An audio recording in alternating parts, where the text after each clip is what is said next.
So I actually did play James Bond Bloodstone originally back when it came out. I played it first on the PlayStation 3 and rented the game from GameFly. And I don't know why, but I never did any videos on this game. I thought I did originally. I thought I did a review or maybe uploaded some multiplayer footage of the game, but to my surprise, I actually never covered this game originally on YouTube, even though it was out and I had the intention to play it and I did play it back when it was relevant. I never actually covered this game on YouTube. Not sure why.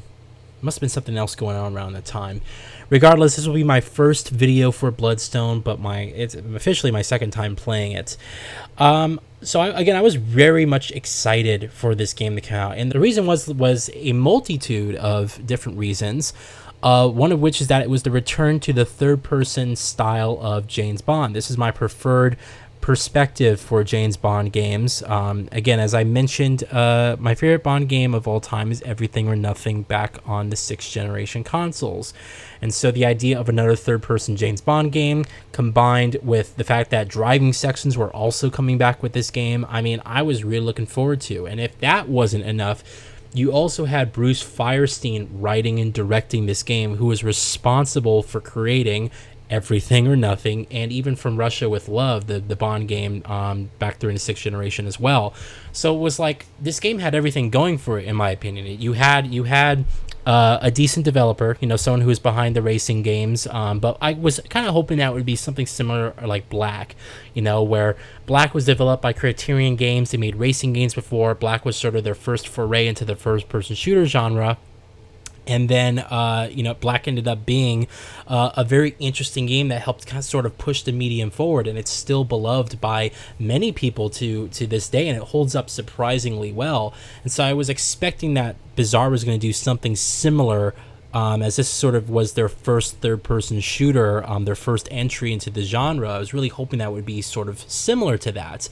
And again, Bruce Firestein on board, I was like, this is perfect. You have the original guy behind Everything or Nothing, my personal favorite Bond game, and a good studio. Let's make a great game.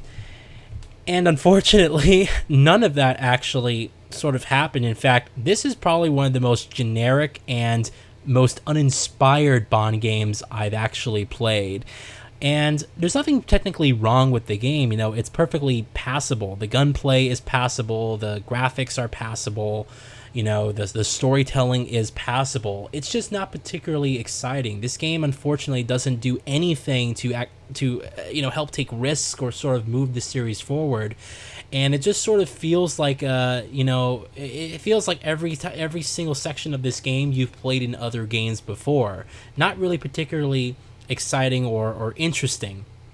That being said, again, it is a passable, serviceable experience.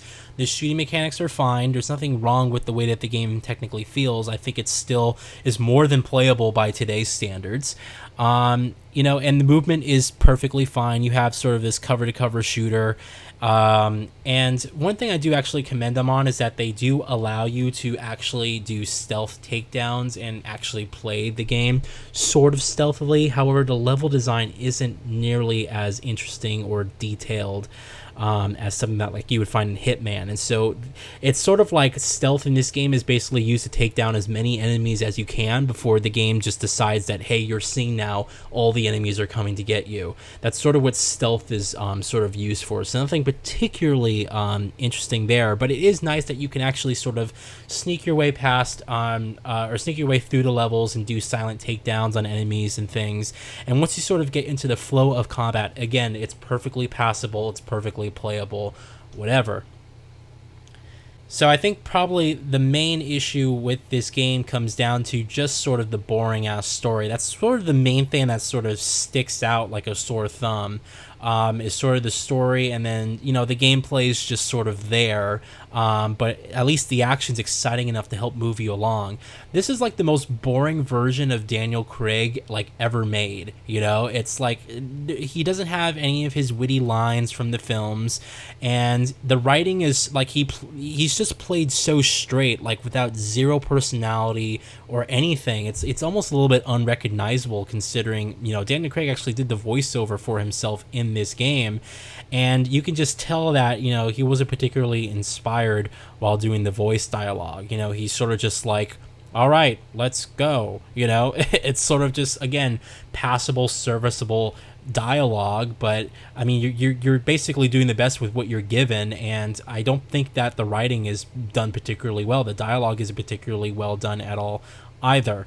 It just sort of feels, again, like the most boring version of Daniel Craig, and then you have this sort of just decent, uninspired game. It doesn't really make for a good mix.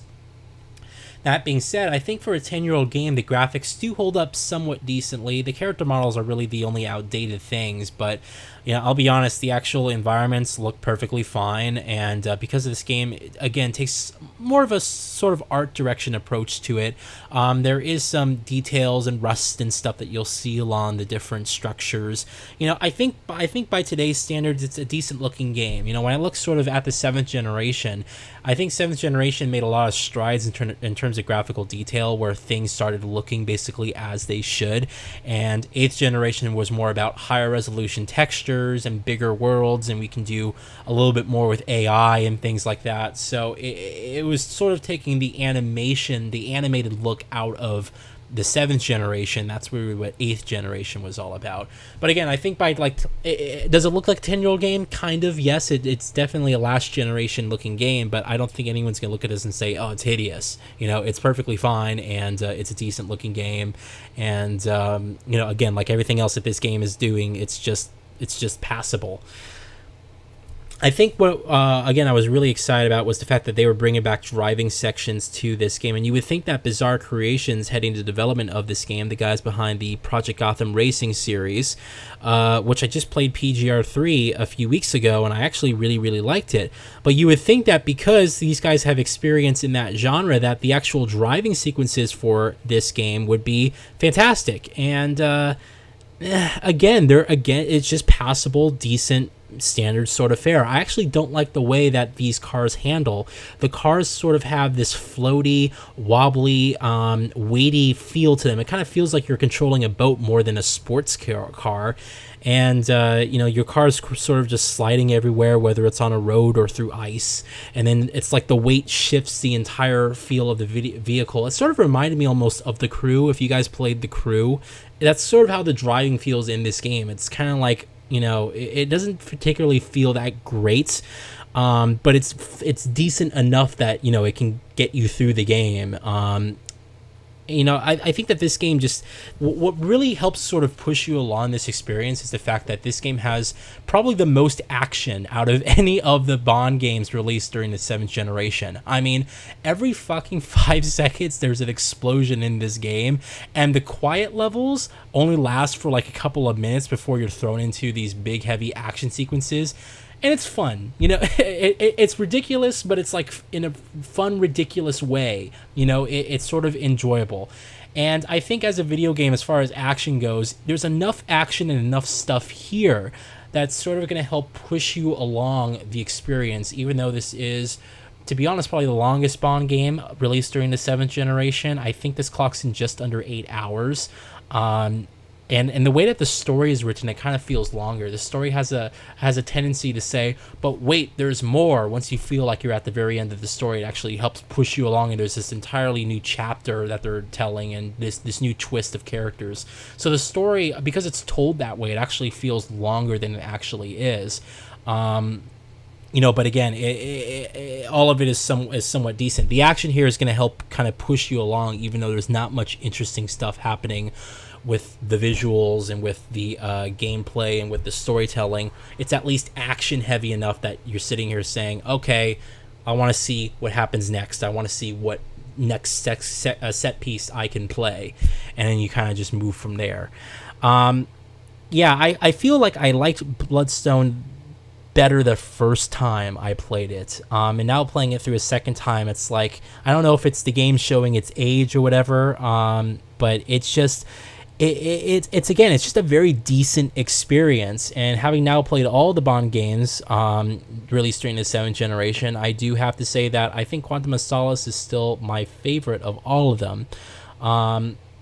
Bloodstone I feel was, it's a good Bond game, and if I'd have to sort of rate it on a number of all four James Bond games that released for the 360 and PS3, I'd probably rate it in like number 3 spot. It's like the second to worst, but again, all of them are somewhat decent with respects to just one of them, which I'll talk about later.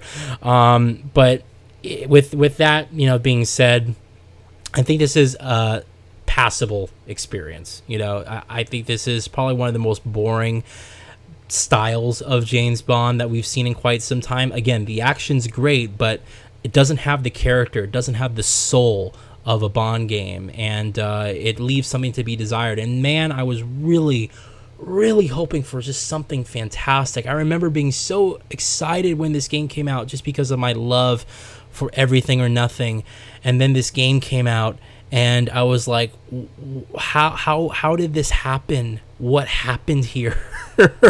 You have like it's like if the original guys behind one of your favorite action games of all time got together again to make sort of a sequel or a new game in that style, and you're like, this is gonna be awesome, and then it just sort of doesn't happen. It's like, man, that blows. It really did have everything going for it. I actually do wonder what Bizarre would have done with this game if Activision gave them a much larger budget. Like if Activision basically removed all the worries of money whatsoever, because I can't imagine they invested much into the creation of this game. Now, that being said, this is an original James Bond story. This isn't like this isn't based on a film or a book that was told. This is actually completely original, so I appreciate that aspect of it. I do have to say, it's nice when we get like a new story for definitely a franchise that's been running this long. It's just not a particularly interesting one, and that being said, it just sort of leaves something to be desired the whole way through. So playing Bloodstone for the second time after 10 years was just sort of okay. Again, I enjoyed myself because of the action that helped sort of push me along and help me keep interested for the next part. But other than that, everything here just sort of it's sort of decent, and it's a bit unfortunate because where this game came from, the development roots of the people who were in charge of making this game really could have made something outstanding. And again, I'm curious to see if Activision said, here's all the money, you can make whatever you want in terms of a James Bond game. I'm really interested to see what more they could have done, maybe with this game, maybe if it's something just by adding more animations or making it longer or whatever. But anyway, those are my feelings reminiscing about Bloodstone 10 years later. And yeah, if you guys play this game, let me know what you think, and I'll talk with you all later. Thank you.